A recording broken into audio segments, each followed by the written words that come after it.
अस्सलाम वालेकुम। The way I cook के किचन में आज जो मैंने रेसिपी ट्राई की है वो है बीफ शामी कबाब। बीफ शामी कबाब के लिए जो आज मैंने वीडियो बनाई है ये कुछ लंबी हो गई, लेकिन आपने इसको एंड तक देखना है ताकि आप तमाम स्टेप्स को फॉलो कर सकें। बीफ शामी कबाब की रेसिपी शुरू करने से पहले आप लोग चैनल को सब्सक्राइब कर दीजिए, साथ में बेल आइकन को ज़रूर प्रेस करें और वीडियो को लाइक और शेयर ज़रूर करें। हमें अपना फीडबैक ज़रूर दीजिए, मुझे आपके कमेंट्स का इंतज़ार रहता है और आप बताते रहा कीजिए कि आपको नेक्स्ट वीडियो किस चीज़ की चाहिए ताकि मैं आपके लिए आपकी पसंद की रेसिपीज़ तैयार करती रहूं। तो चलें अब शुरू करते हैं बीफ शामी कबाब की रेसिपी को। बीफ शामी कबाब बनाने के लिए मैंने सबसे पहले चने की दाल ली है, ये हाफ़ kg है और इसको मैंने आधे घंटा पहले भिगो दिया था। और बीफ लिया है 1 किलो। इसमें कुछ चर्बी है लेकिन ठीक है, बीफ का जो जूस है वो सही रहेगा। सबसे पहले मैंने प्रेशर कुकर में गोश्त डाला है, साथ में 6 से 7 कप पानी के डाल देने हैं या इतना पानी डालिए जितने आपको रिक्वायर हो। इसके बाद नमक डालना है 1.5 टीस्पून और साथ में मैंने डाला है 1 दालचीनी का टुकड़ा, 2 बड़ी इलायची या काली इलायची, लहसुन का पूरा बंच लेकर छील लिया और वो इसमें शामिल कर दिया। अदरक का एक बड़ा 2 से 3 इंच का टुकड़ा है वो भी इसमें डाल देंगे और साथ में ये बटन चिलीज़ हैं या गोल वाली जो मिर्चें होती हैं ये वो ली हैं 6 से 7, ये भी इसमें शामिल कर दें।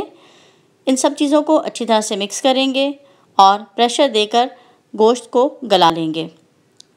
देखिए गोश्त गल चुका है तो मैंने इसको यखनी में से निकाल लिया है।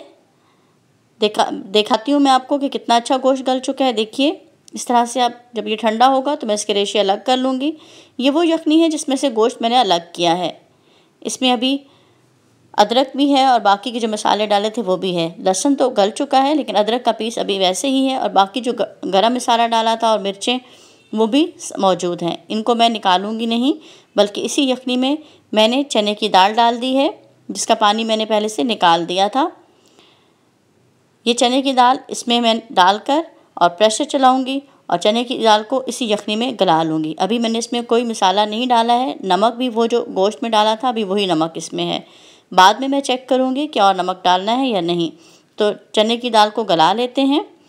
इतनी देर में जो गोश्त है वो ठंडा हो चुका है और इसकी मैंने देखिए किस तरह से आप इसके रेशे तैयार कर सकते हैं। चाहे तो आप हाथों से इस तरह कर लीजिए और अगर आप हाथों से करना मुश्किल हो रहा है तो फिर आप दौरी डंडे में डालकर के साथ कर लीजिए। लेकिन मैं इसको मशीन में डाल के चॉप नहीं करूँगी वरना ये बिल्कुल कीमा सा बन जाएगा। मुझे इसके रेशे चाहिए, तो रेशे बनाने के लिए थोड़ी सी मुझे मेहनत करनी है और इस तरह से मैंने इसको कर लिया है। इतनी देर में हमारी दाल गल चुकी है।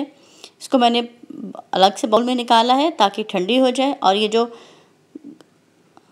काली इलायची डाली थी ये भी निकाल देनी है अब इसमें से, और जो सिनेमन का टुकड़ा था वो भी निकाल देंगे। अगर अभी तक आपने वीडियो को लाइक नहीं किया है तो अब कर दीजिए। और साथ में ये जो अदरक का टुकड़ा था ये भी निकाल कर अब इसको डिस्कार्ड कर दीजिए। इसका रस इसमें शामिल हो चुका है। दाल को ठंडा कर लेंगे, जब बहुत अच्छी तरह ठंडी हो जाएगी तब हमने इसको पीसना है। दाल जब बहुत अच्छी तरह ठंडी हो गई तो अब मैं इसमें कुछ मसाले शामिल करूँगी। मसालों में सबसे पहले मैंने सुर्ख मिर्च लिए है 2 चाय के चम्मच। आप अपनी मर्ज़ी के मसाले डालिए जितने आपको स्पाइसी कबाब चाहिए। साथ में कुटी लाल मिर्च ली है 1 चाय का चम्मच। गरम मसाला पाउडर लेंगे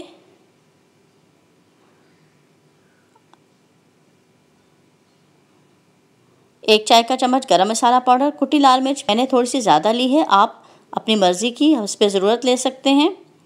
बस यही मसाले मैंने ऐड किए हैं, इनको अच्छी तरह से मिक्स किया है और चॉपर से इनको मैंने बहुत बारीक सा पीस लिया है। देखिए गोश्त के रेशे भी तैयार हो चुके हैं और दाल भी बहुत अच्छी तरह से पिस चुकी है।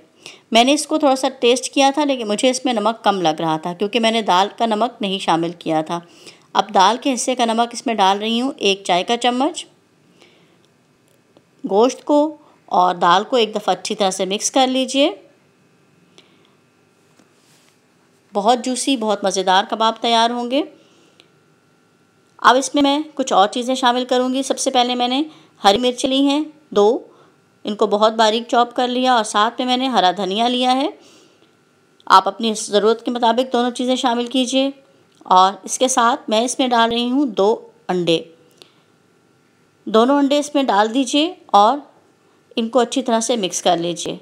मिक्स करने के बाद अपनी पसंद के, अपनी मर्ज़ी के कबाब बना लीजिए। लेकिन उससे पहले आपने अभी चैनल को सब्सक्राइब कर देना है, और जब आप चैनल को सब्सक्राइब करते हैं तो साथ में बेल आइकन को ज़रूर प्रेस किया करें, ताकि मेरी हर आने वाली वीडियो आप तक टाइम पे पहुंच सके। कबाब और दाल का मिक्सचर बहुत अच्छा तैयार हो चुका है। अब अपनी मर्ज़ी के आप इससे अपने पसंद साइज़ के कबाब बना लीजिए।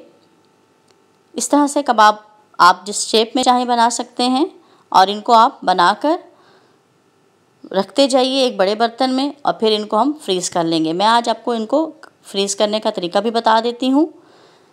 देखिए, इस तरह से मैंने कबाब तैयार किए हैं, और ये डिश भरकर मैंने फ्रीज़र में रख दी थी इस पर रैप करके। जब ये फ्रीज़ हो गए अच्छी तरह से, तो देखिए ये 40 कबाब हमारे तैयार हुए हैं। इनको अब मैं निकाल कर चॉपर्स में डालकर या बैग्स में डालकर फ्रीज़ कर लूँगी। और जो फ्राई करने हैं वो कुछ इस तरह से हैं कि जब आप फ्रीज़र से निकालें तो आपका जो ऑयल है वो बहुत गर्म नहीं होना चाहिए।